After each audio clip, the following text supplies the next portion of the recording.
Here in the open grasslands, the Fischer's Sparrow Lark shows two very different sides of its daily life. The male spreads his wings wide and lowers his body toward the ground, a clever behavior known as wing drooping. By exposing the thin skin under his wings, he allows the breeze to cool him down, helping regulate his body temperature under the intense heat. Meanwhile, the female stays focused on the essential task of foraging.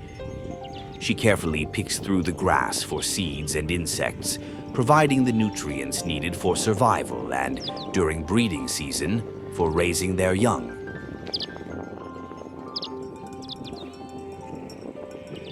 All the while, the male can't help but pause and admire her work.